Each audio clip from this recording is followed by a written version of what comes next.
The gunfighter's hands hung loose at his sides, fingers twitching inches from his revolvers, and everyone on Main Street knew that in exactly 3 minutes, someone would die.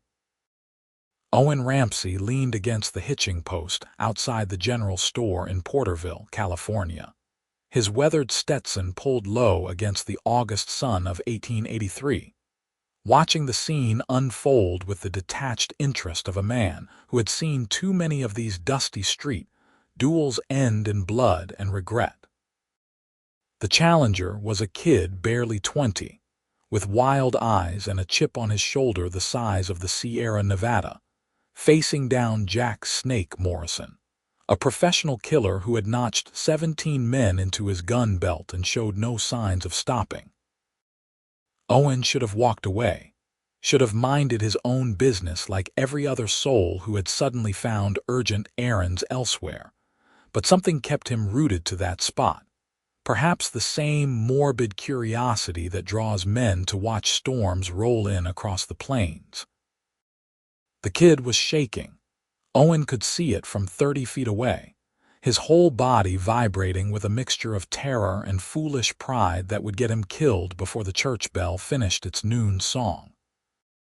Snake Morrison stood perfectly still, a slight smile playing at the corner of his mouth, savoring the moment before the kill the way other men might savor a fine whiskey. The street had emptied in that peculiar way it always did, doors slamming shut, windows filling with pale faces pressed against glass, mothers pulling children back from the threshold of violence. Owen had arrived in Porterville only 2 days earlier, driving a small herd of horses he had planned to sell to the local ranchers, and already he was considering moving on to the next town, the next opportunity, the next chapter of a life that had become a series of temporary stops and quick departures. Then she appeared, stepping out from the doorway of the church across the street, and Owen's entire world shifted on its axis. She wore a simple blue dress that matched the cloudless California sky, her dark hair pulled back in a practical bun that somehow made her look both proper and impossibly beautiful. She could not have been more than 23 or 24, with the kind of face that belonged in a painting rather than a dusty frontier town. But what struck Owen most was not her beauty, but the absolute determination in her stride as she walked directly into the space between the two armed men. The collective gasp from the watching townspeople was audible even from Owen's position, and he found himself pushing off from the hitching post, his hand instinctively moving toward his own gun, though he had no idea what he intended to do with it. "Excuse me, gentlemen," she said, her voice carrying clear and steady across the silent street, and Owen was close enough now to hear the lack of fear in her tone, replaced instead with something that sounded almost like exasperation, as if these two armed men were nothing more than quarreling schoolboys. "I believe there has been a terrible misunderstanding, and I think we can resolve this without anyone dying on what is otherwise a perfectly lovely afternoon." Snake Morrison's smile faded, replaced by a look of genuine confusion that might have been comical under different circumstances. "Lady, you need to step aside right now. This is men's business, and you are going to get yourself killed." The kid, whose name Owen had heard was Tommy Brennan, looked equally bewildered but perhaps slightly relieved, as if part of him had been desperately hoping for any excuse to back down without losing face. The woman turned to face Tommy first, and Owen could see her expression soften, see the way she looked at the young man with something approaching maternal concern, though she could not have been much older than him. "Tommy Brennan, your mother would be heartbroken to see you standing here like this," she said, and Owen saw the kid flinch as if he had been struck. "She told me just yesterday how proud she was that you had found work at the Miller Ranch, how you were finally making something of yourself. And now you are going to throw all of that away over what? A card game. A few harsh words said in anger. He called me a cheat, Tommy said, his voice cracking slightly, and Owen could hear the youth in it, the boy who had not quite finished becoming a man. He said I dealt from the bottom of the deck, said it in front of everyone at the saloon. I cannot let that stand, Miss Penelope. I cannot. So her name was Penelope, Owen thought, and it suited her perfectly, classical and strong and lovely. Penelope turned now to face Snake Morrison, and Owen found himself taking another step closer, his instincts screaming that this woman was about to get herself shot for her interference. But Snake seemed more intrigued than angry, his hand moving away from his gun as he studied this unexpected obstacle, with the interest of a man encountering something genuinely novel. Mr. Morrison, I know you have a fearsome reputation, Penelope said, her tone shifting to something more formal, more careful. But I also know that you are a man of considerable intelligence, otherwise you would not have survived as long as you have in your chosen profession. So I must assume you can recognize the difference between a skilled card cheat and a nervous young man who simply had a run of good luck. And what makes you so certain he was not cheating? Snake asked, and there was genuine curiosity in his voice now, the bloodlust fading from his eyes. Because I was there, Penelope said simply. I was bringing dinner to my father, who manages the saloon's books in the back office, and I watched several hands of that game through the doorway. Tommy won fairly, perhaps not skillfully, but fairly nonetheless. His tells are so obvious that any experienced player should have been able to read him like a book, which means either you were not paying proper attention, or you were looking for an excuse to provoke a fight. Owen watched Snake Morrison's expression carefully, saw the calculations running behind the killer's eyes, saw the moment when pride and reputation warred with the logical part of his brain that recognized truth when he heard it. The noon bell began to chime, each toll like a hammer strike against the tension holding the street captive, and Owen realized he had been holding his breath waiting to see how this would resolve. You are saying I am a poor card player, Snake said slowly, and Owen tensed, ready to draw his own weapon if this went sideways. I am saying you are human, Penelope replied calmly. And humans make mistakes, especially when they have been drinking, which the bartender tells me you had been doing steadily since mid-morning. There is no shame in a simple error of judgment, Mr. Morrison. But there would be considerable shame in killing an innocent boy over your own wounded pride. The silence stretched out like taffy, pulling thinner and thinner until Owen thought it might snap and release all the pent-up violence back into the air. Then Snake Morrison did something Owen had never seen a professional gunfighter do in the middle of a duel. He laughed, a genuine bark of amusement that seemed to surprise even himself. You have got courage, I will give you that, Snake said, shaking his head. And maybe you are right. Maybe I was not paying as close attention as I should have been. He turned to Tommy, and Owen saw the kid go rigid with fear. Boy, you had better thank whatever God you pray to that this woman has more sense than both of us combined. I am walking away from this, but if I ever catch you actually cheating at cards, there will not be enough words in the world to save you. We clear? Tommy nodded so vigorously that Owen thought his head might come loose from his neck. Yes, sir, Mr. Morrison, sir. Crystal clear.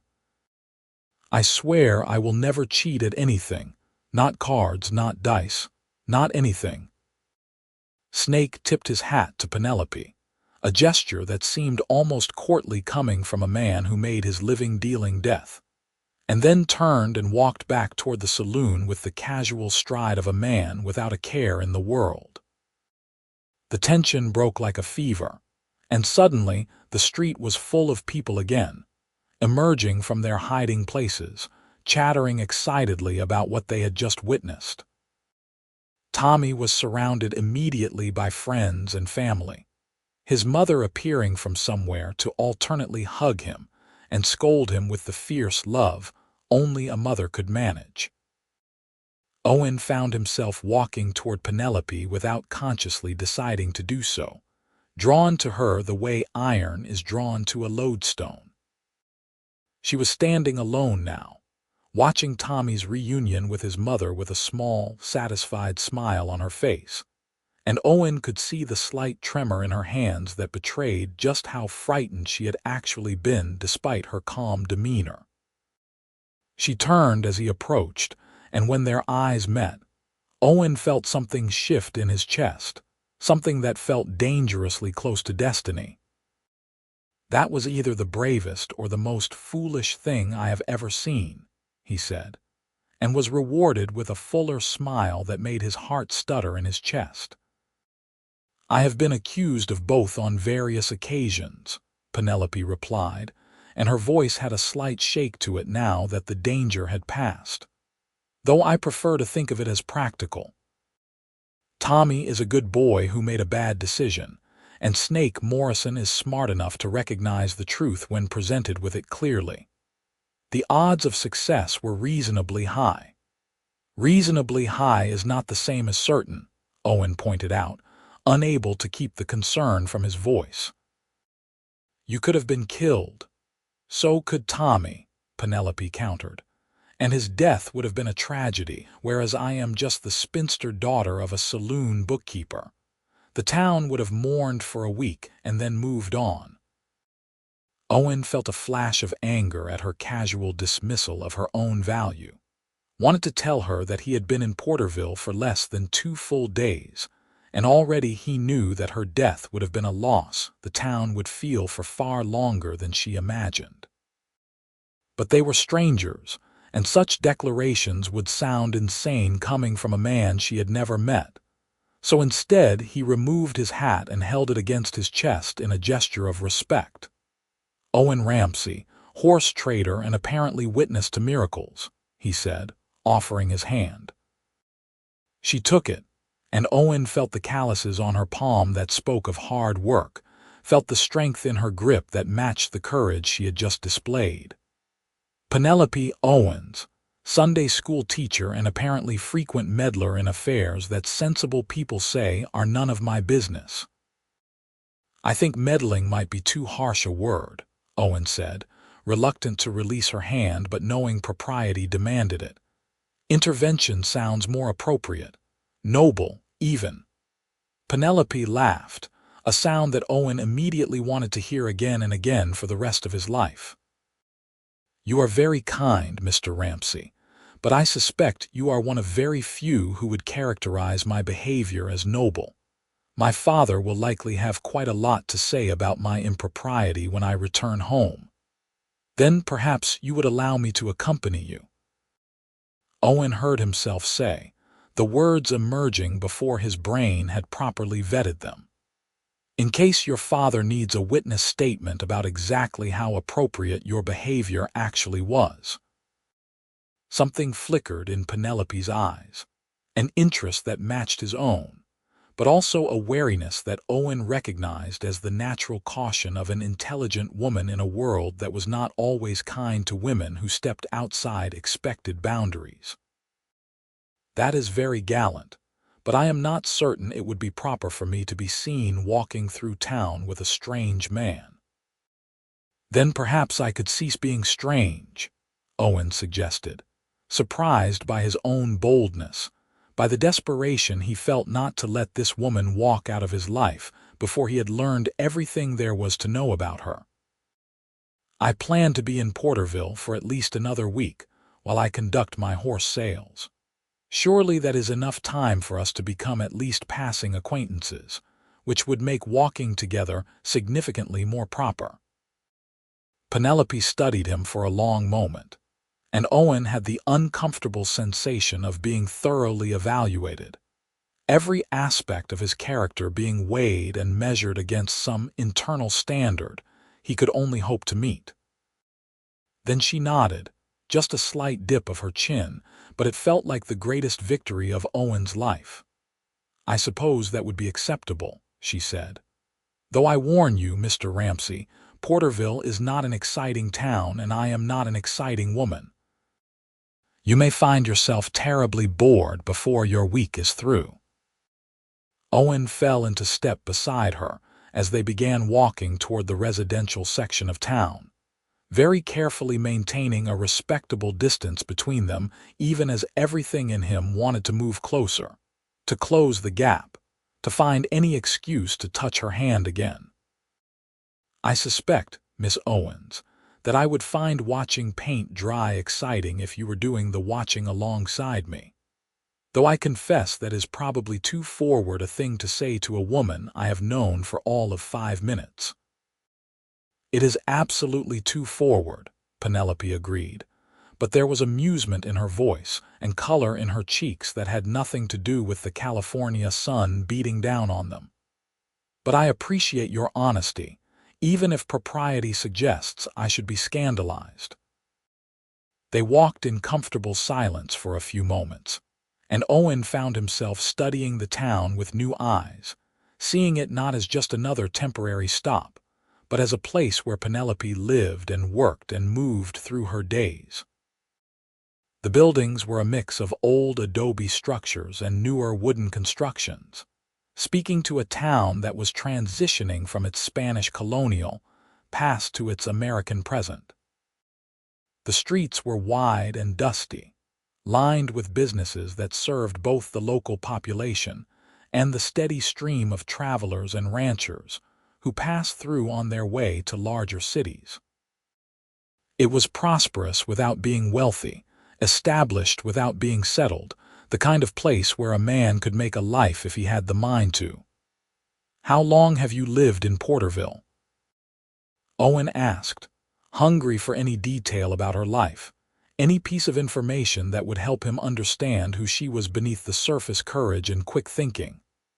"All my life," Penelope replied, and there was something complicated in her tone, a mixture of affection and frustration. "My mother died when I was 12, and my father moved us here from San Francisco thinking the smaller town would be easier for him to manage on his own. He was a banker there, but the drink got to him after Mother passed, and he lost his position. The saloon owner here took pity on him, gave him work managing the books, and we have been here ever since." Owen heard the unspoken story beneath her words, the tale of a girl who had to grow up too fast, who had taken on responsibilities that should have belonged to an adult, who had learned to be strong because weakness was not an option. "That must have been difficult," he said quietly. "It was life," Penelope said with a slight shrug. "And Porterville is not a bad place to live, all things considered. The people are generally good, the weather is pleasant most of the year, and there is enough work to keep everyone fed and housed. I teach Sunday school at the church, help Mrs. Patterson with her seamstress business when she needs extra hands, and assist my father with his bookkeeping when his eyes grow tired. It is a quiet life, but it is mine." There was a defensiveness in that last statement, as if she expected Owen to judge her circumstances and find them lacking. Instead, he found himself more impressed than ever, recognizing the strength it took to build a meaningful life from difficult circumstances, to find purpose and dignity in what others might see as limited options. "A quiet life is nothing to apologize for," Owen said. "I have spent the last 10 years chasing excitement from one town to the next, and I can tell you that it is vastly overrated. There is something to be said for knowing your neighbors, for having roots, for being part of a community that knows your name." "Is that why you are a horse trader?" Penelope asked, and Owen appreciated that she was asking about him now, showing interest rather than just accepting his attention as her due. "Because you prefer excitement to stability." Owen considered the question carefully, wanting to give her an honest answer rather than the romanticized version of his life that he sometimes told to strangers in saloons.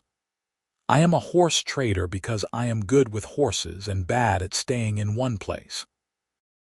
My father was a rancher in Montana, had a good spread and a solid reputation, and I was supposed to take over the family business when he retired. But I could never shake the feeling that there was something else out there, some other version of my life that I needed to find. So I left when I was 19, broke my father's heart, and have been drifting ever since. Do you regret it? Penelope asked softly. Every day, Owen admitted. And not at all. My father passed 3 years ago, and I did not even know until 6 months after it happened. That regret sits heavy on me.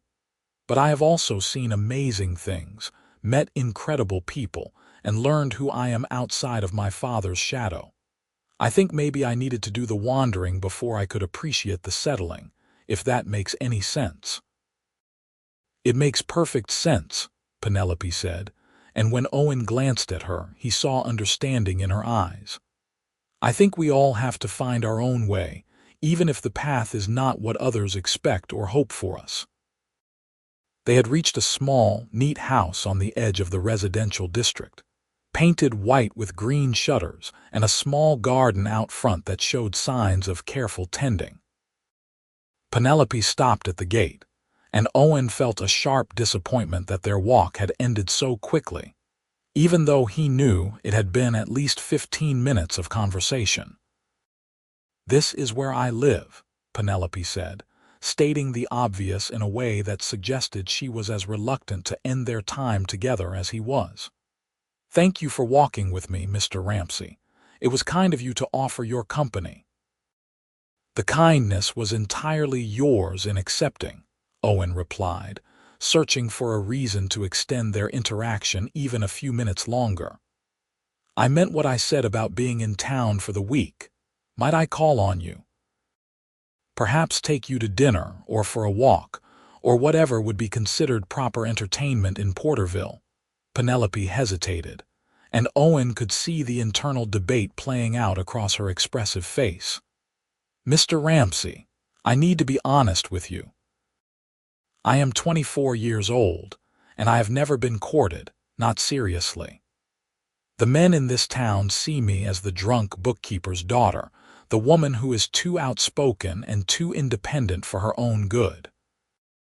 I have made my peace with the likelihood that I will remain unmarried, that I will spend my life teaching other people's children and caring for my father until he passes. If you are looking for a brief diversion during your time here, I would prefer you be direct about it so I can decline politely, and we can both move on." The speech was delivered calmly, without self-pity, but Owen heard the pain beneath it, the accumulated weight of small rejections and lowered expectations. He stepped closer to the gate, close enough that he could speak quietly and still be heard, close enough that she could see the sincerity in his eyes. "Miss Owens, I am 31 years old and I have met hundreds of women in my travels. Pretty women, interesting women, kind women, smart women. And not one of them has ever made me feel the way I felt watching you walk into the middle of a gunfight to save a boy's life with nothing but words and courage. I am not looking for a brief diversion. I am looking for a reason to stop drifting, and I think I might have just found it standing in front of a white house with green shutters in Porterville, California." Penelope's eyes widened, and she pressed a hand to her chest as if her heart was beating too fast. "That is a very serious thing to say to someone you just met." "I know," Owen acknowledged, "and if it is too much, too soon, I apologize. But I learned a long time ago that life is short and opportunities are fleeting, and I would rather be honest about what I am feeling than play games and pretend I am something I am not. So yes, I would very much like to call on you to spend time with you, to learn everything there is to know about you. And if at the end of my week here you decide I am not worth your time, I will accept that and move on. But I had to at least try." Penelope stared at him for a long moment, and Owen forced himself to remain still, to let her process what he had said without pressuring her for an immediate answer. Finally, She smiled, that same brilliant smile that had stopped his heart earlier, and nodded. "You may call on me tomorrow evening," she said. "I finish my work at the seamstress shop at 6 o'clock.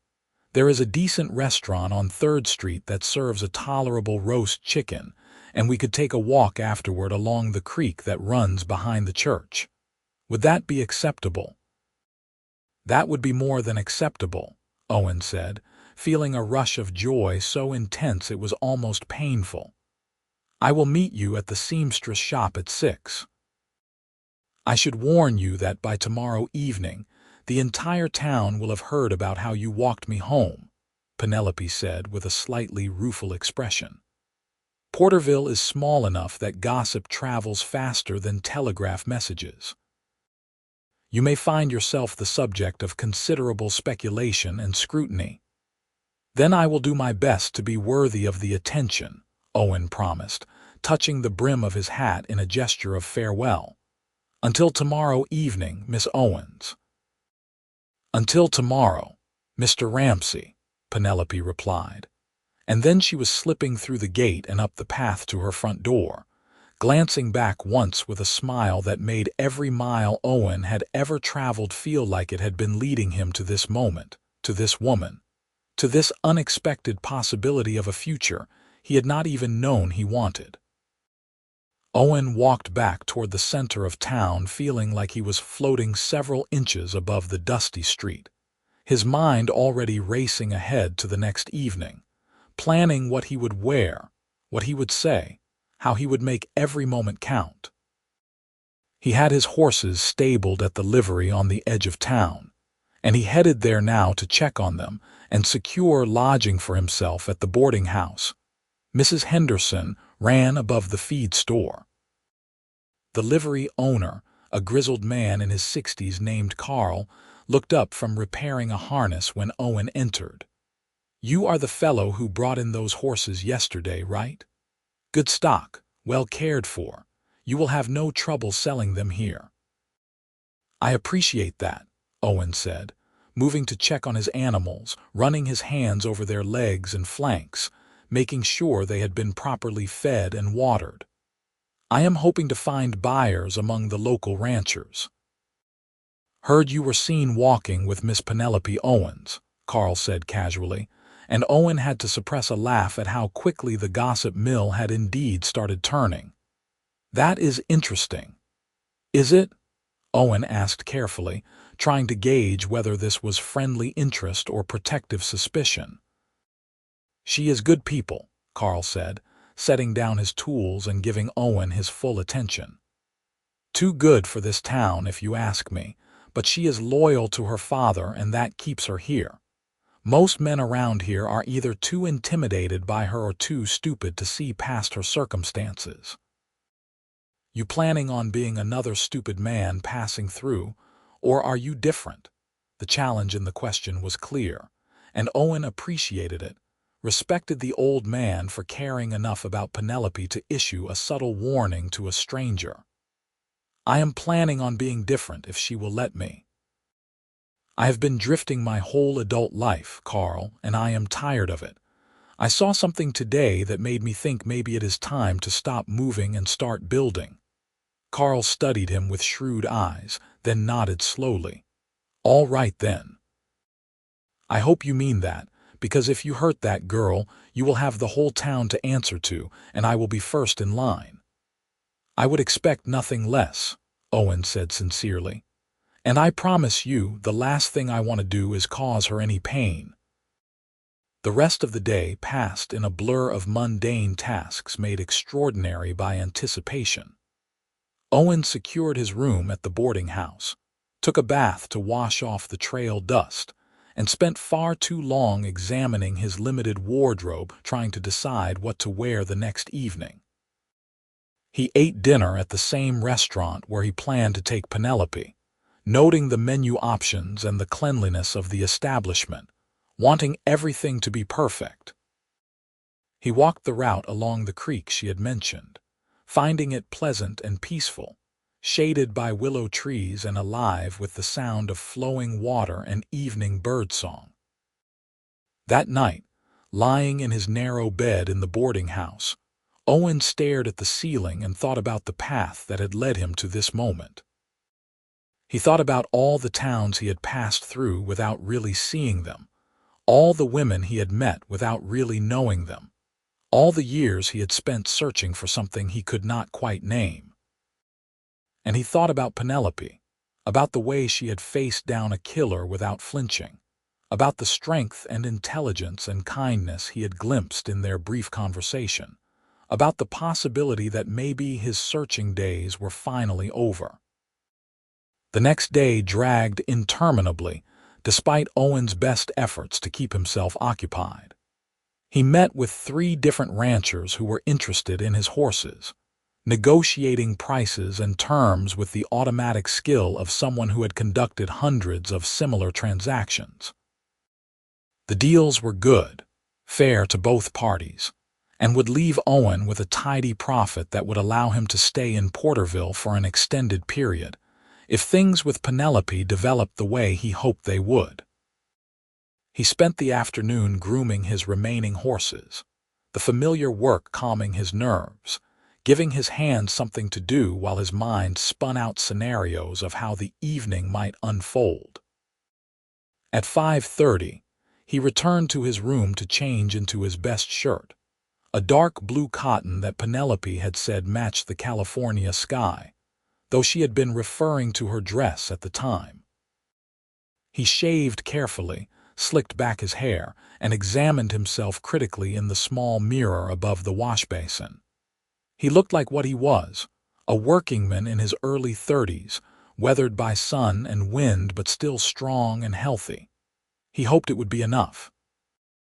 The seamstress shop was on 2nd Street, a narrow building squeezed between a bakery and a lawyer's office. Owen arrived at exactly 6 o'clock to find Penelope already waiting outside, and his breath caught in his throat at the sight of her. She wore a different dress, a soft green that brought out flecks of color in her hazel eyes, and her hair was arranged in a more elaborate style that must have taken considerable time to achieve. She had made an effort for him, and that realization filled Owen with a warm pride that she thought him worth the trouble. "Good evening, Miss Owens," he said, offering his arm in a gesture that felt both natural and momentous. "You look absolutely beautiful." "Good evening, Mr. Ramsey," she replied, taking his arm with a smile that suggested she was as nervous as he felt. "You clean up rather well yourself." They walked the short distance to the restaurant in comfortable silence, and Owen was hyper-aware of the eyes watching them from windows and doorways, the entire town observing this new development with the keen interest of people who had too little excitement in their daily lives. The restaurant was called the Golden Vine, and the owner, a rotund man with a magnificent mustache, greeted them with enthusiastic warmth. "Miss Penelope, how wonderful to see you, and this must be the famous Mr. Ramsey we have all been hearing about. Welcome, welcome.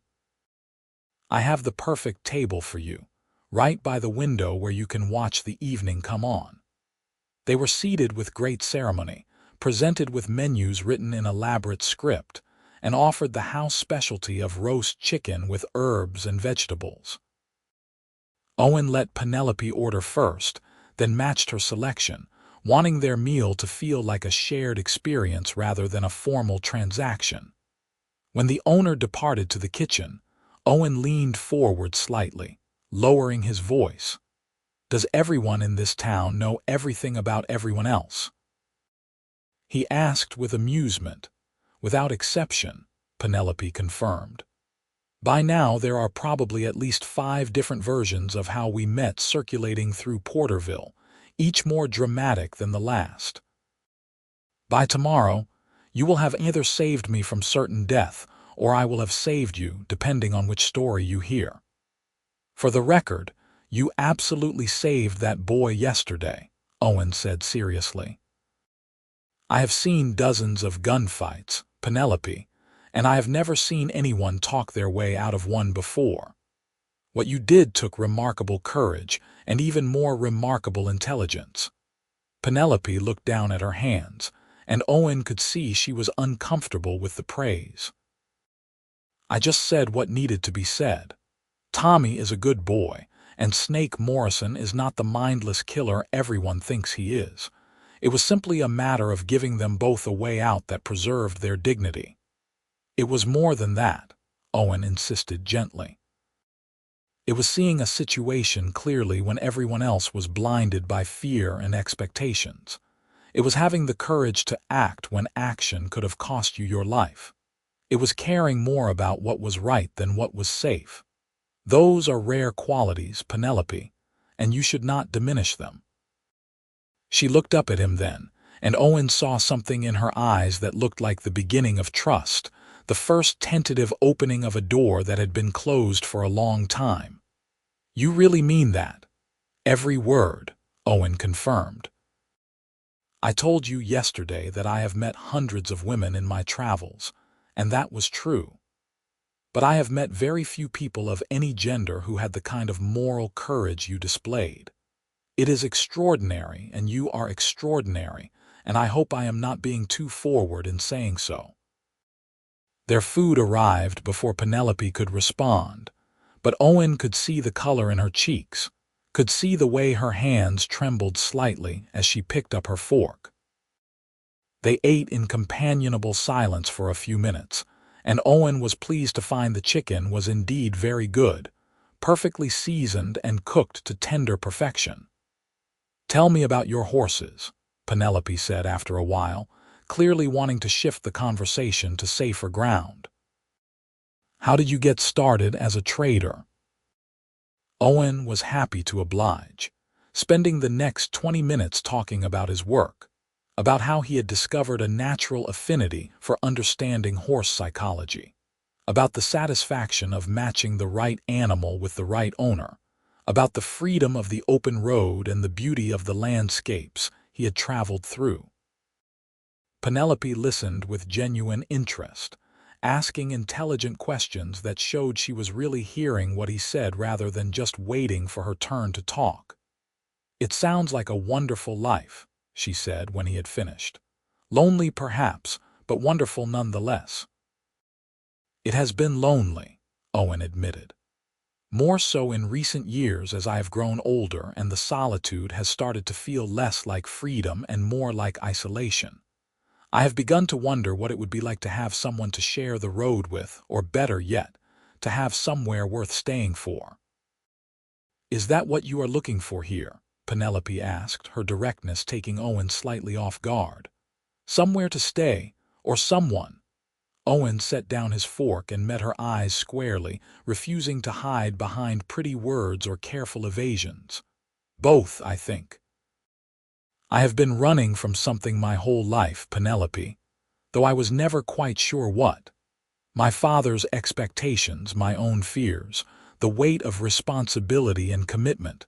But yesterday, when I watched you walk into that street, I felt something I have never felt before. A certainty.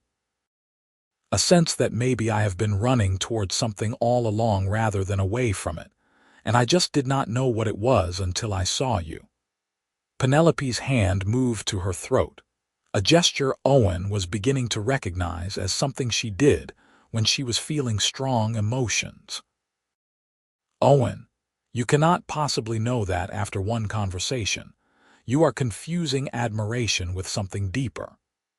It was the first time she had used his given name, and hearing it from her lips sent a thrill through Owen that was entirely disproportionate to such a small intimacy.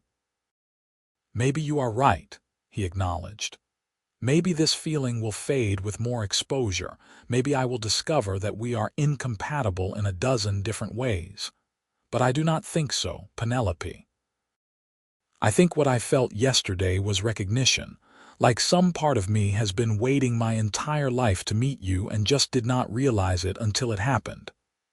"That is terrifying," Penelope whispered. "I know," Owen said softly, "but it is also exhilarating, is it not? The possibility that two people could meet by chance and recognize something essential in each other. The idea that maybe all the wandering and searching and loneliness was actually leading somewhere meaningful. Penelope was quiet for a long moment, her food forgotten, her eyes searching his face as if trying to determine whether he was sincere or simply skilled at saying what women wanted to hear. Owen let her look, kept his expression open and honest, willing to be vulnerable if it meant she might trust him with her own vulnerability. "I want to believe you," she said finally, "but I have spent most of my adult life being disappointed by people who said one thing and did another. My father promised he would stop drinking after my mother died, and for a while he did, but the grief was too much and the whiskey was too available. Men have shown interest in me before, but it always faded when they realized I came with responsibilities and complications. I have learned to be cautious, Owen, to protect myself from hoping too much." "I understand," Owen said, reaching across the table to take her hand, pleased when she did not pull away. "And I am not asking you to throw caution aside or to trust me blindly. I am simply asking for a chance to prove that I mean what I say, that I am not like those other men who disappointed you. Give me this week, Penelope. Let me court you properly. Let me show you through actions rather than just words that I am serious about this, about you, about building something real. And if at the end of the week you change your mind?" Penelope asked, and Owen could hear the fear beneath the question, the terror of allowing herself to hope only to have that hope crushed. "Then I will be the biggest fool who ever lived," Owen said simply. "But I will not change my mind, Penelope. I am as certain of that as I have ever been of anything." They finished their meal talking of lighter things, and Owen was grateful for the return to easier conversation, for the sound of Penelope's laugh when he told her a story about a particularly stubborn horse he had once tried to sell. When the bill came, Owen paid it gladly, and they stepped out into the soft California evening, the air still warm but losing the harsh edge of the afternoon heat. The walk to the creek was everything Owen had hoped it would be, a chance to stroll slowly beside Penelope, to match his longer stride to her shorter one, to occasionally let their hands brush in a contact that felt both accidental and inevitable. The creek burbled cheerfully over smooth stones, and the willow trees created a canopy that filtered the fading sunlight into a green and gold wonderland. They found a bench that someone had placed overlooking the water, and they sat together in comfortable silence, watching the creek flow past on its endless journey. "My mother used to bring me here when I was little," Penelope said softly, breaking the quiet. "She loved this spot, said it was the most peaceful place in all of California. After she died, I avoided it for years because it hurt too much to be here without her. But eventually I came back, and I found that the memories did not hurt as much as I feared. Now I come here whenever I need to think, whenever the world feels too heavy, and I need to remember that some things are constant and beautiful no matter what else is happening." "Thank you for sharing it with me," Owen said, moved by her willingness to reveal something so personal. "It is a special place." "I wanted you to see it," Penelope said, turning to look at him. "Because if we are going to do this, if we are going to see where this connection between us might lead, then you need to know who I really am. I am the woman who sits by this creek and talks to her dead mother. I am the woman who takes care of a father who cannot quite take care of himself. I am the woman who meddles in other people's business because she cannot stand to see injustice or suffering when she might be able to help. I am complicated and stubborn and far too outspoken for my own good, and if any of that is going to make you change your mind, better now than later." Owen shifted on the bench so he was facing her fully, so she could see his face clearly in the dying light. "Penelope, every single thing you just listed makes me more certain, not less, that you are exactly who I have been looking for. I do not want simple or easy or convenient. I want real, and you are the most real person I have met in a very long time."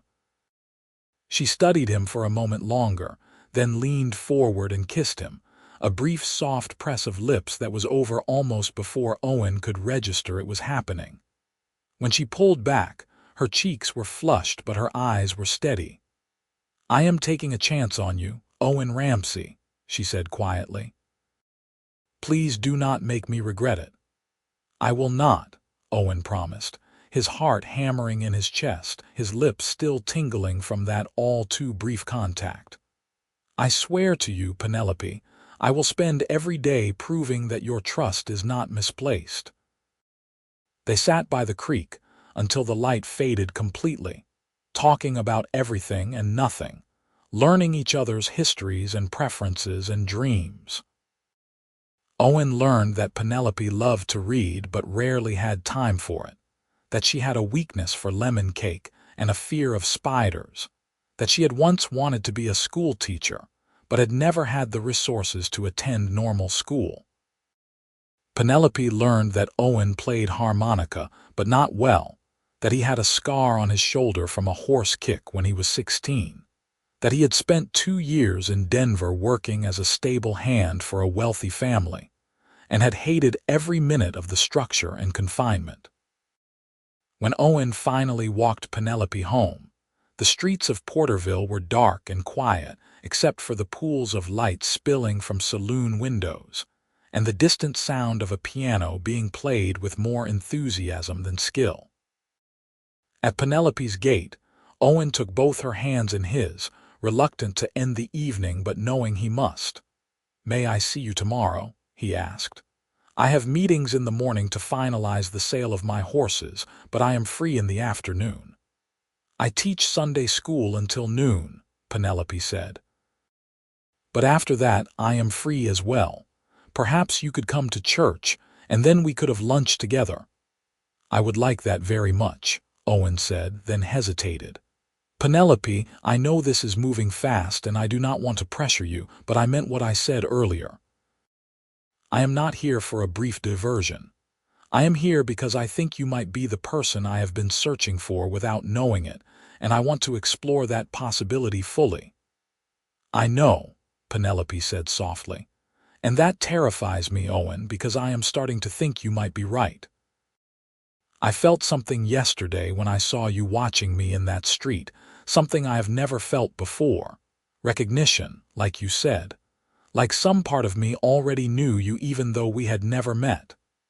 "Then we will figure it out together," Owen promised. "One day at a time, with no pressure and no expectations beyond honesty and openness." "Can you accept that?" "I can try," Penelope said, and then she was pulling him down for another kiss, longer this time, deeper, a promise of passion and possibility that left Owen dizzy and breathless.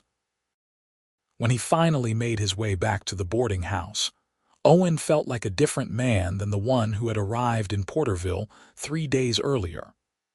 That man had been adrift, aimless, going through the motions of a life that had lost its meaning. This man had purpose, direction, a reason to wake up in the morning that had nothing to do with profit margins and everything to do with a woman with courage and intelligence, and a smile that could light up the darkness. The next morning, Owen attended church for the first time in years, sitting in a back pew and watching Penelope teach a group of energetic children about the parable of the Good Samaritan.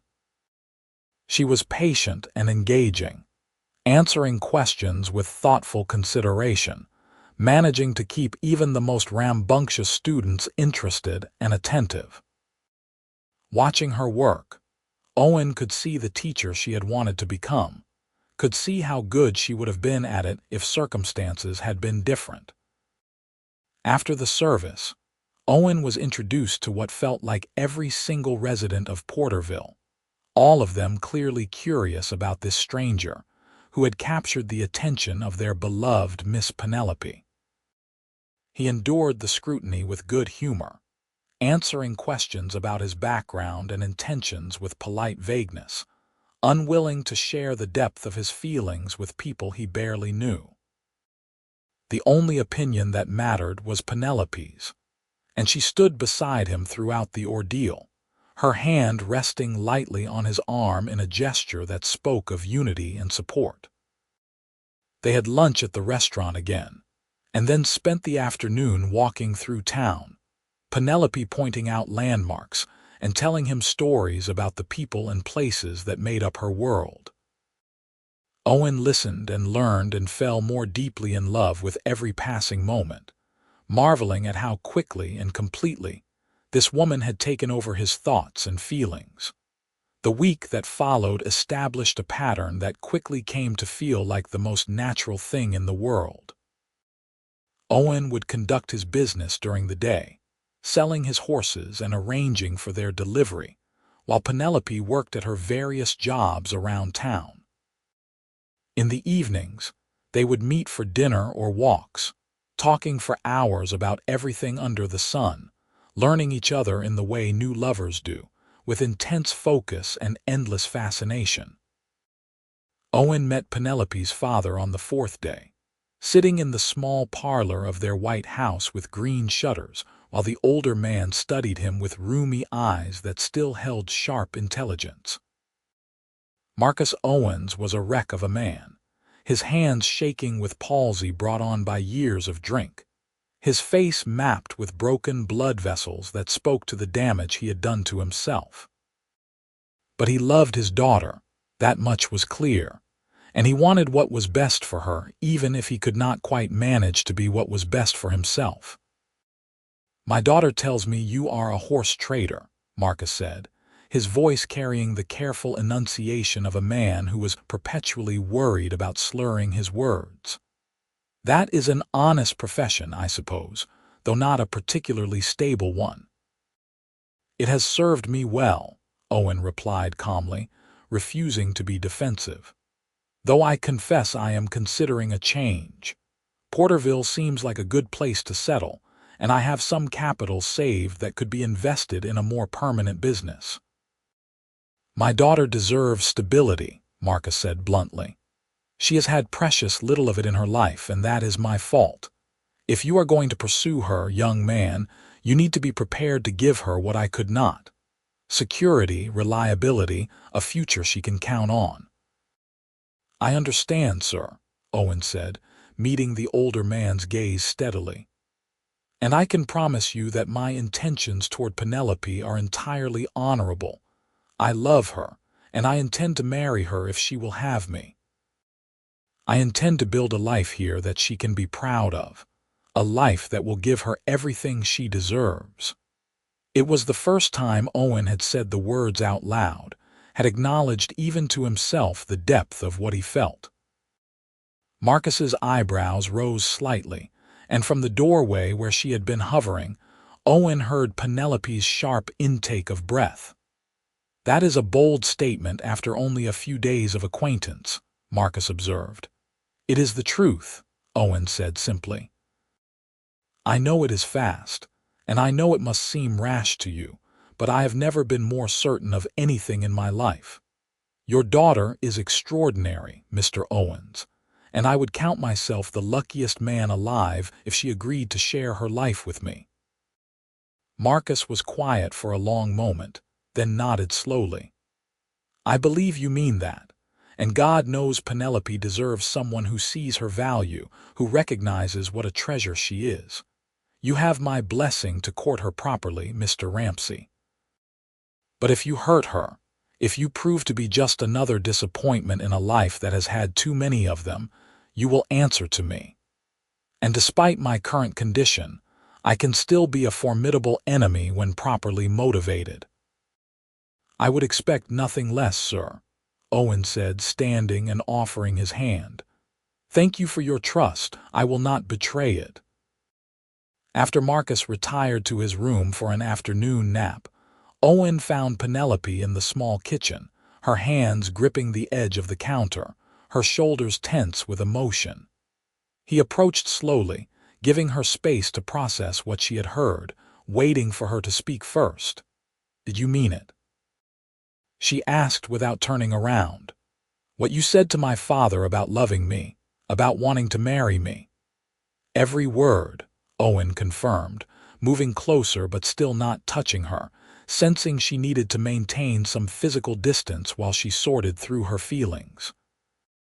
"I know it is soon, and I know I should probably wait longer before declaring myself so openly, but I am tired of games, Penelope. I am tired of pretending to feel less than I do, of hiding my intentions behind polite courtship rituals. I love you. I want to marry you. I want to build a life with you here in Porterville. Those are facts, as real and solid as the ground beneath our feet." Penelope turned to face him then, and Owen was stunned to see tears streaming down her face, though she was smiling through them. "I love you too," she said, her voice breaking slightly. "I have been trying not to, trying to protect myself, trying to be cautious and sensible. But I love you, Owen, and it terrifies me how much I love you after such a short time." Owen crossed the remaining distance between them in 2 strides, pulling her into his arms, holding her close as she cried against his chest. He stroked her hair and murmured soft reassurances, feeling his own eyes grow damp with emotion, overwhelmed by the intensity of what was happening between them. "We do not have to be terrified," he said softly. "We can choose to trust this, to trust each other, to believe that sometimes miracles happen and 2 people find each other exactly when they are supposed to." "Is that what you think this is?" Penelope asked, pulling back slightly to look up at him. "A miracle?" "I think you walking into that street and saving that boy was a miracle," Owen said seriously. "And I think me being there to see it was a miracle. And I think everything that has happened since has been a series of small miracles that have led us to this moment. So yes, that is exactly what I think this is." Penelope laughed through her tears, a sound of pure joy that made Owen's heart soar. "Then I suppose we should not question miracles, should we? We should simply accept them and be grateful." "Exactly," Owen agreed. And then he was kissing her properly for the first time, pouring every ounce of love and longing and hope into the contact, feeling her respond with equal passion and intensity. When they finally broke apart, both breathless and flushed, Owen knew that this was what he had been searching for his entire adult life. This connection, this certainty, this sense of coming home to a place he had never been before. "Marry me," he said, the words emerging without conscious thought but feeling absolutely right nonetheless. "I know it is fast. I know we have only known each other for days, but marry me anyway. Let me spend the rest of my life proving that this feeling between us is real and lasting and strong enough to build a future on." Penelope's eyes widened, and for a moment Owen feared he had pushed too hard, too fast, that she would retreat behind the walls she had built to protect herself. But then she was nodding, tears flowing freely again, her smile brilliant enough to rival the California sun. "Yes," she said simply. "Yes, I will marry you, Owen Ramsey. I will trust this miracle and take this leap of faith with you. Yes." Owen lifted her off her feet and spun her around, both of them laughing like children, giddy with joy and relief and the sheer improbability of what had just happened. When he set her down, they were both breathless and grinning, and Owen felt a peace settle over him that he had not known he was missing until that very moment. The next days were a whirlwind of activity as word of their engagement spread through Porterville with the speed of wildfire. The town, which had watched Penelope grow up and had worried about her prospects, was almost universally delighted by the news. The church ladies immediately began planning a wedding, and Penelope was pulled into an endless series of meetings and fittings and discussions about flowers and food and music. Owen endured it all with good humor, focusing his own energy on the practical matters of building a life in Porterville. He sold his remaining horses and used the profits as a down payment on a small property at the edge of town. 10 acres of good land with a sturdy barn and a house that needed work but had good bones. The previous owner had been an elderly rancher who had moved to San Francisco to live with his daughter, and he was happy to sell to a young couple starting out. Owen hired local workers to help with the repairs and renovations, determined to have the house ready before the wedding. He also met with the owner of the local livery, Carl, who had issued that gentle warning Owen's first day in town. Carl was getting older and had been looking for someone to eventually take over his business, and after several long conversations, they worked out an arrangement where Owen would buy into the livery as a partner, with the understanding that he would eventually assume full ownership when Carl retired. It would give Owen a steady income and a respected position in the community, the kind of stability Marcus had rightfully insisted his daughter deserved. The wedding was set for 6 weeks after Owen's proposal, long enough to make proper preparations, but not so long that either of them had to wait unnecessarily. Penelope worked with Mrs. Patterson to create a dress that was simple but elegant, white cotton with delicate embroidery that Penelope herself had done during the long evenings when she and Owen were not together. Owen bought a new suit, his first in years, and submitted to a proper haircut from the town barber, who told him no less than 4 times how lucky he was to be marrying Miss Penelope. The night before the wedding, Owen sat on the porch of the house he had been working on, looking out at the land that would soon be his, thinking about the strange path that had led him to this moment. He thought about his father, wished the old man could have lived to see his wandering son finally settle down, finally find what he had been searching for.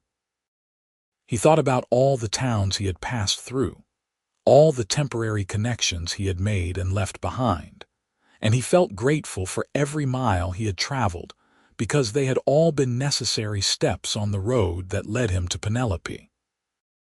The wedding itself was a joyous affair, attended by what seemed like every resident of Porterville and several neighboring towns. Penelope was breathtaking in her simple dress, her face radiant with happiness as she walked down the aisle on her father's arm.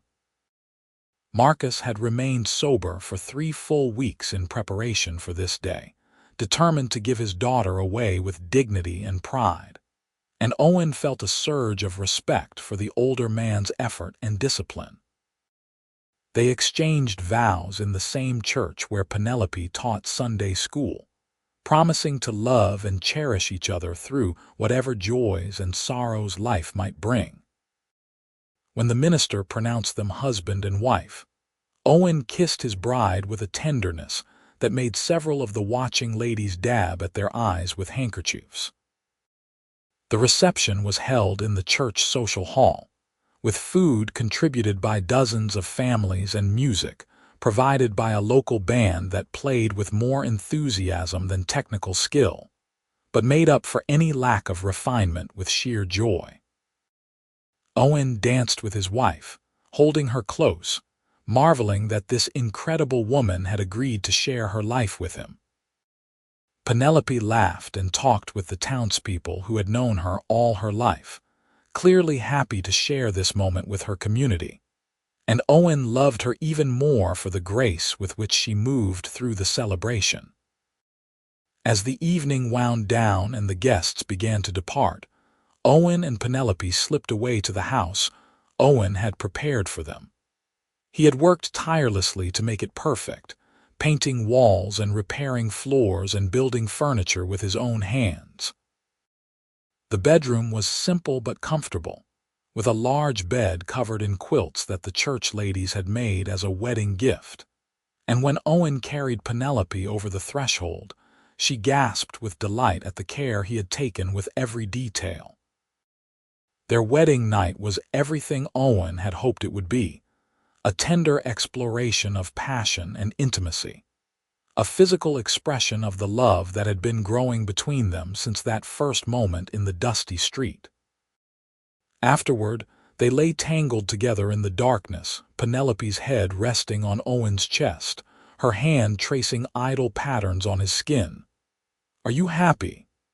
Owen asked softly, needing to hear her confirm what he could see in her eyes. "Happier than I ever thought possible," Penelope replied, pressing a kiss to his chest. "I keep thinking I should pinch myself to make sure this is real, that I am actually married to you, that this is actually my life now." "It is real," Owen assured her, tightening his arms around her. "This is our life, our home, our future, and it is only going to get better from here. Promise me something," Penelope said, propping herself up on one elbow to look at him seriously. "Promise me that we will always be honest with each other, that we will never let pride or fear keep us from speaking the truth, even when it is difficult." "I promise," Owen said solemnly. "No secrets, no evasions, just honesty and trust and love. That is the foundation we will build everything else on." Satisfied, Penelope settled back against him, and within minutes her breathing had evened out into the rhythm of sleep. Owen lay awake a while longer, listening to his wife breathe, feeling the weight of her against his side, thinking about the extraordinary chain of events that had brought them together. A gunfight that never happened, a woman brave enough to intervene, a man smart enough to recognize something precious when he saw it. It was improbable and unlikely and absolutely perfect. The months that followed were a period of adjustment and joy as Owen and Penelope built their life together. Owen worked long hours at the livery, learning every aspect of Carl's business, building relationships with the local ranchers and townspeople who relied on the stable for their horses and equipment. Penelope continued her teaching and seamstress work, but now she came home to a husband who listened to her stories and shared her burdens, and made her laugh with his dry observations about their neighbors. They discovered each other slowly, learning the rhythms of married life, figuring out how to navigate disagreements and compromise on decisions. Owen learned that Penelope was even more stubborn than he had initially realized, that she had strong opinions about nearly everything and was not shy about expressing them.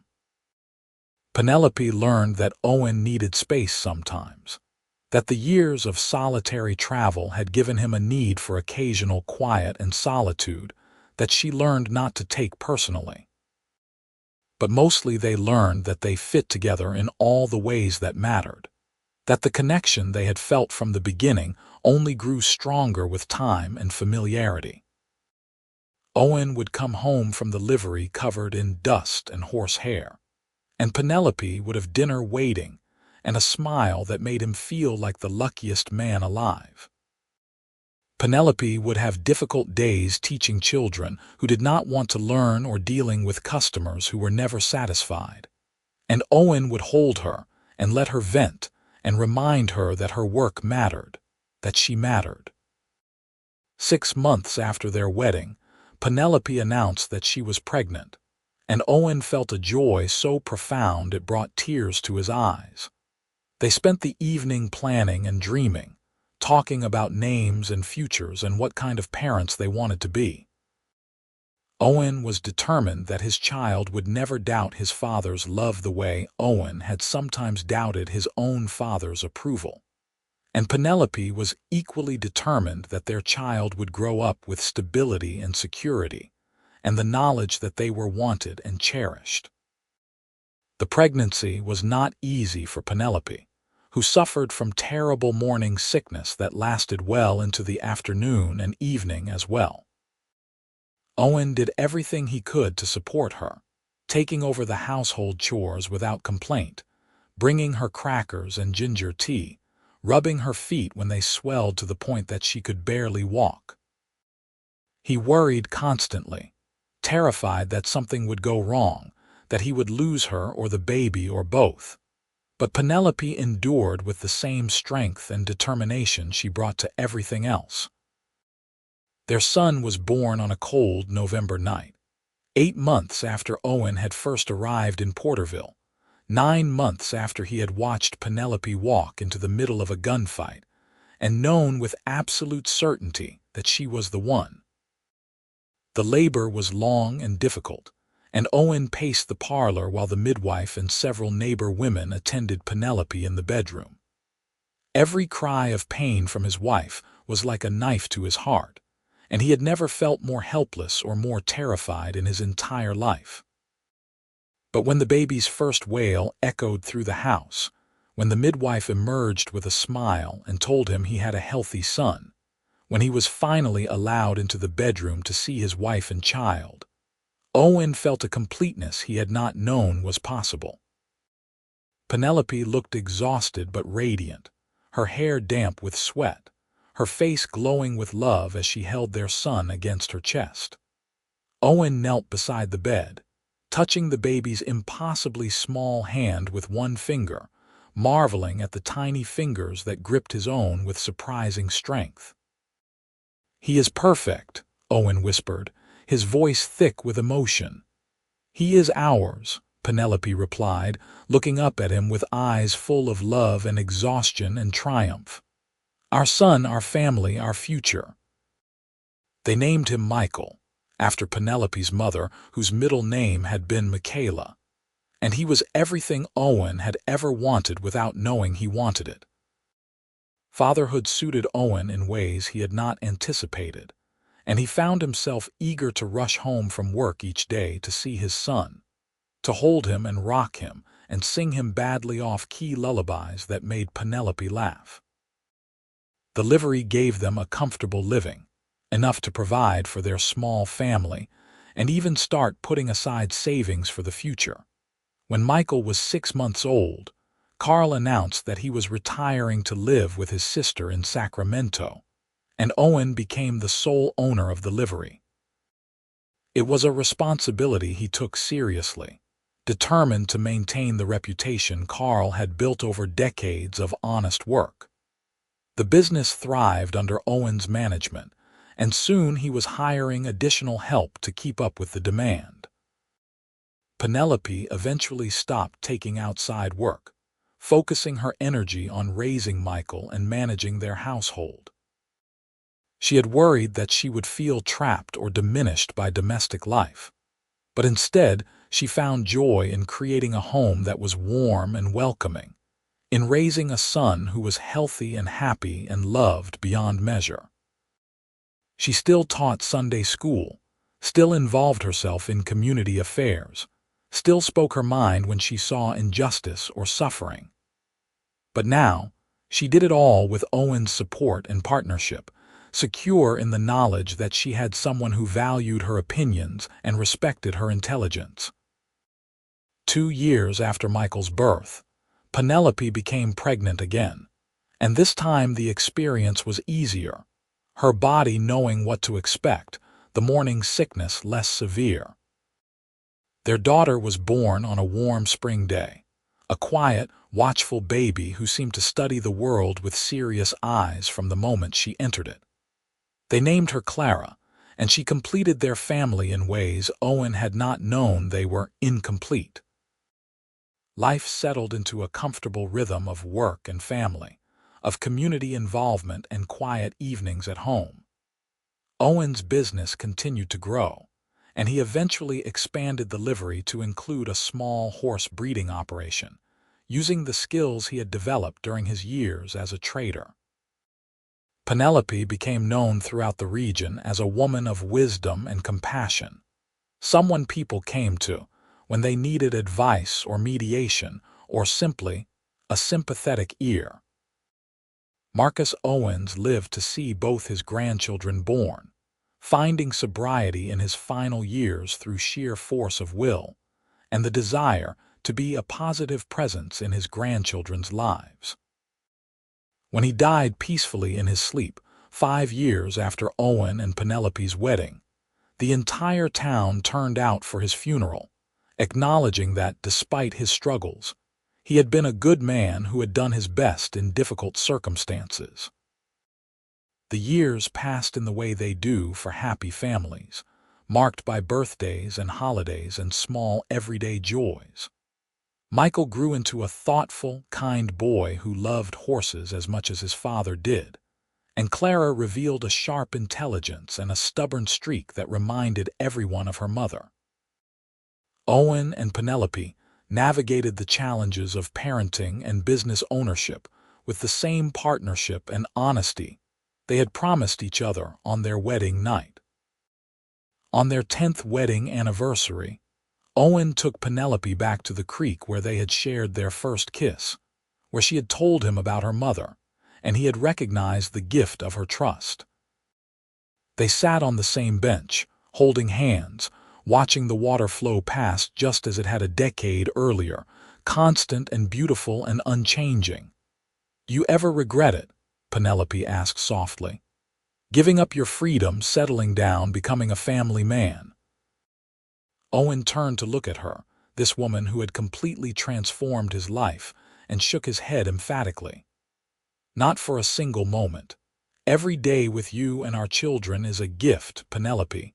You are my home, my purpose, my reason for everything. How could I possibly regret finding that?" "I love you," Penelope said simply, leaning her head against his shoulder. "I loved you that first day when I saw you watching me in the street, even though I did not know it yet. I loved you when you walked me home and asked to see me again. I loved you when you told my father you wanted to marry me. And I love you more today than I did 10 years ago, which I would not have thought possible." "The feeling is entirely mutual," Owen assured her, pressing a kiss to the top of her head. "You talked a man out of a gunfight at noon, and I watched and knew you were the one. It is the truest thing I have ever known, and I thank God every day that I was in Porterville to witness it." They sat in comfortable silence, two people who had found in each other exactly what they needed, who had built a life together that was ordinary in its daily details, but extraordinary in its love and commitment. Around them, the California evening settled in, painting the sky in shades of gold and pink, the air filled with the sounds of birdsong and flowing water and the distant laughter of children playing. 23 years after Owen Ramsey first arrived in Porterville, California, he stood in his barn watching his son Michael work with a young colt, demonstrating the same patience and intuition with horses that Owen himself possessed. Clara was away at the teacher's college in San Francisco, fulfilling the dream her mother had once had for herself, and Owen could not have been prouder of both his children and the adults they were becoming. Penelope appeared in the barn doorway, her hair now streaked with silver, her face lined with the evidence of years lived fully and well. She was as beautiful to Owen now as she had been that day in the dusty street, perhaps more so because now he knew every facet of her character, every strength and vulnerability, every dream and fear. She had become woven into the very fabric of his being, inseparable from who he was and who he wanted to be. "Dinner is ready," she called, and both Michael and Owen moved to join her, the colt forgotten for the moment in favor of family and food and the comfortable rituals of home. That evening, after Michael had retired to the small cabin Owen had built for him on the property, Owen and Penelope sat on their porch watching the stars emerge in the California sky. Owen's arm was around his wife's shoulders, her head resting in the hollow between his neck and chest, and he felt the same contentment he had felt every day for the past 2 decades. "What are you thinking about?" Penelope asked, sensing his reflective mood. "About how lucky I am," Owen replied honestly.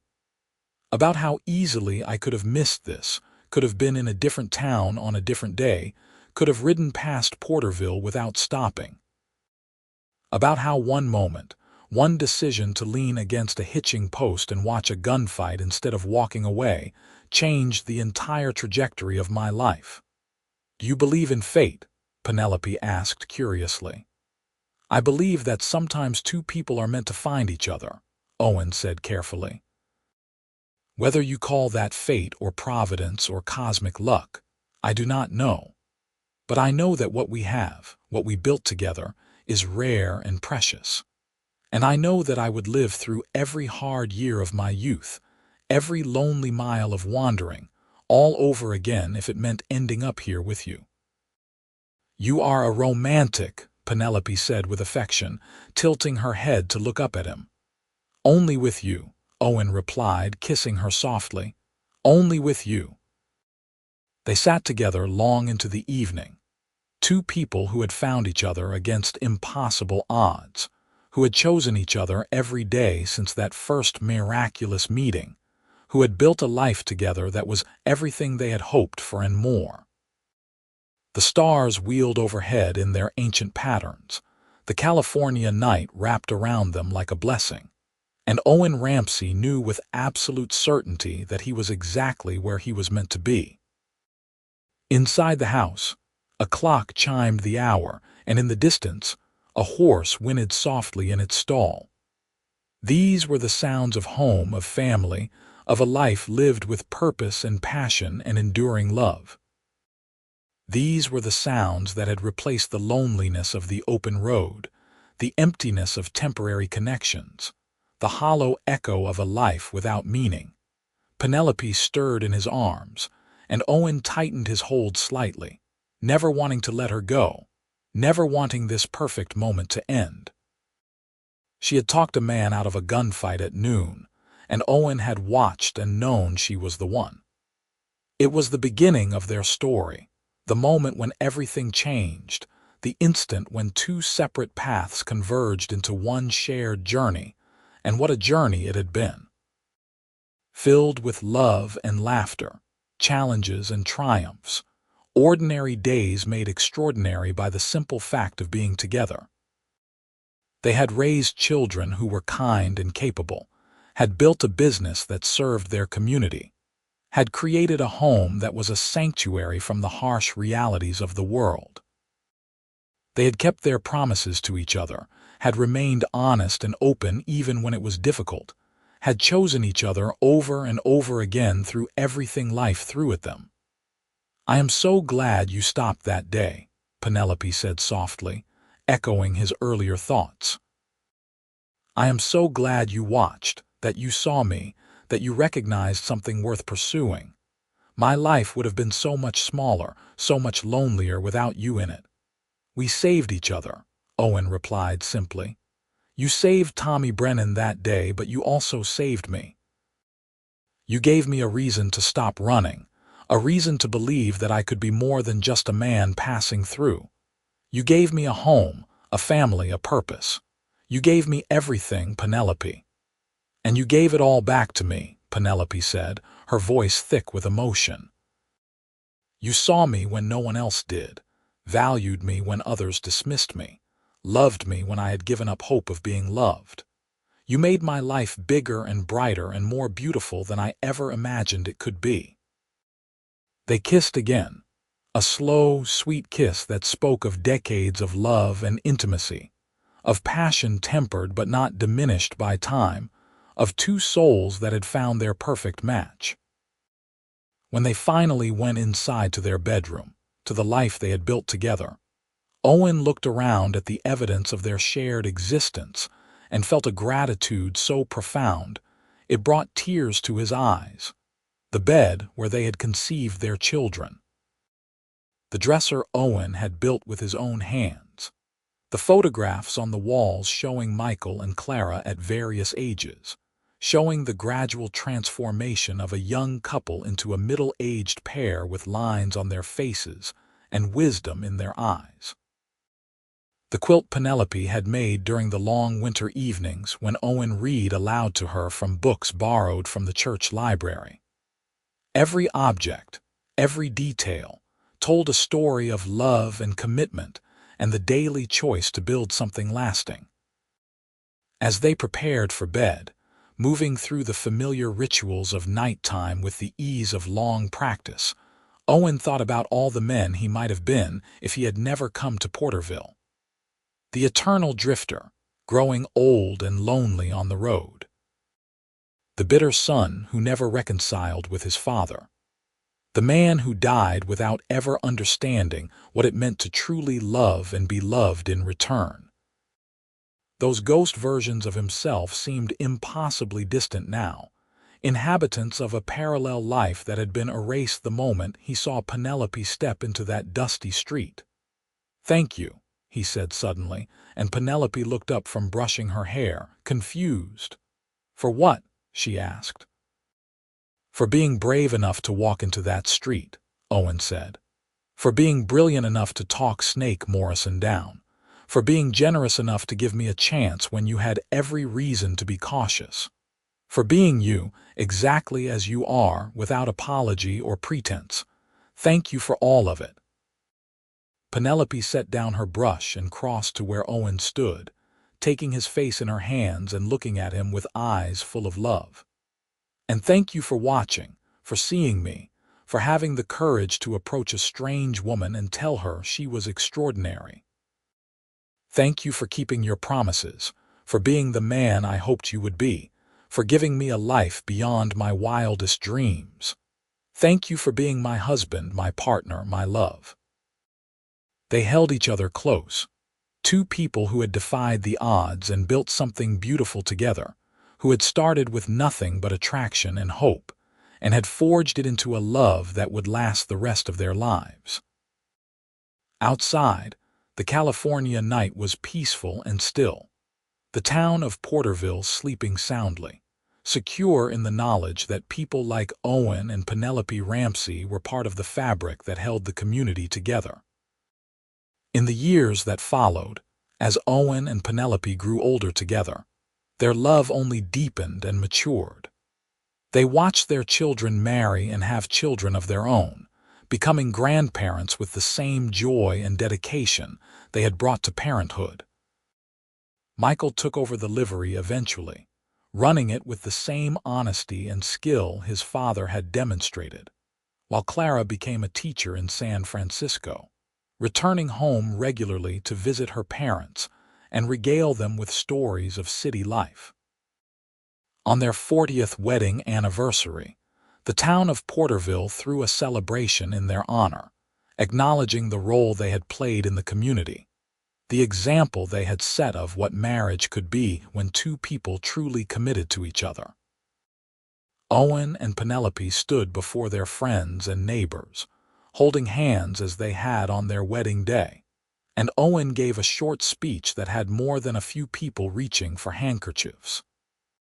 "40 years ago, my wife walked into the middle of a gunfight to save a young man's life, and I watched and knew she was the one," he said, his voice carrying clearly across the crowded church social hall. "That certainty has never wavered, not for a single moment in all the years since. Penelope is the best person I have ever known, the bravest and kindest and most beautiful, and every day I spend with her is a gift I will never take for granted. If you want to know the secret to a happy marriage, it is this. Find someone who makes you want to be better than you are, someone who sees your potential and believes in it even when you doubt yourself, someone who will walk into danger to save a stranger and then come home and make you laugh over dinner.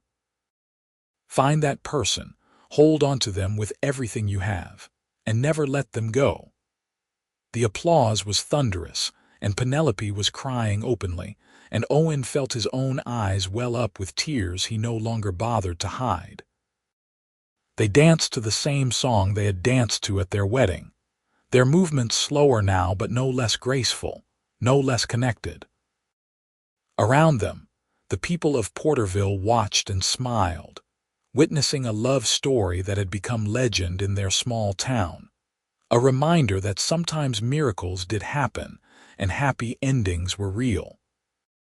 Owen Ramsey died peacefully in his sleep at the age of 78, with Penelope holding his hand, and his children and grandchildren gathered around his bed.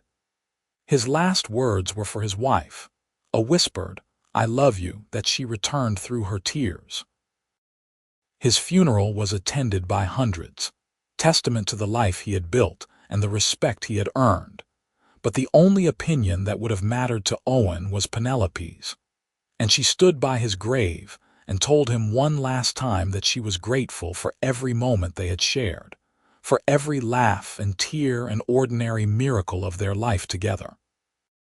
Penelope lived another 7 years, surrounded by the love of her children and grandchildren, secure in the knowledge that she had been truly loved by a good man, that she had built something lasting and meaningful with her life. She spent her final years telling stories to her grandchildren about their grandfather, about the day he had first appeared in Porterville, about the love that had changed both their lives so completely and so beautifully. When she died, she was buried beside Owen under a spreading oak tree in the Porterville Cemetery, their shared headstone bearing a simple inscription that told their entire story in just a few words. She talked a man out of a gunfight at noon. He watched and knew she was the one. They loved each other for 47 years. And in that small California town, their story became legend, told and retold to new generations as an example of what love could be when two people were brave enough to recognize it and wise enough to nurture it.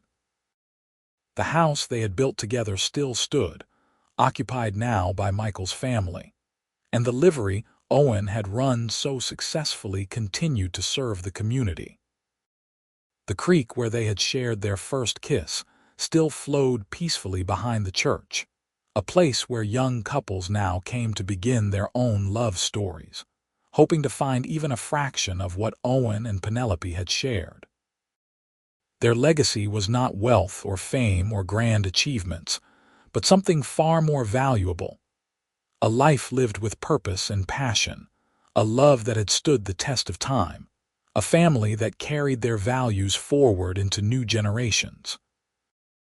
They had been ordinary people who had found each other in extraordinary circumstances, who had chosen each other every day, who had built something beautiful from nothing but courage and commitment, and an unshakable belief in the possibility of happy endings. And long after they were gone, their story remained, a testament to the transformative power of love, to the importance of recognizing miracles when they appear, to the truth that sometimes the bravest thing a person can do is open their heart to another and trust that they will be treasured in return. She talked a man out of a gunfight at noon, and the cowboy watched and knew she was the one. It was the beginning, the middle, and the end of a love story that proved happy endings were not just possible but inevitable when two people were meant to find each other.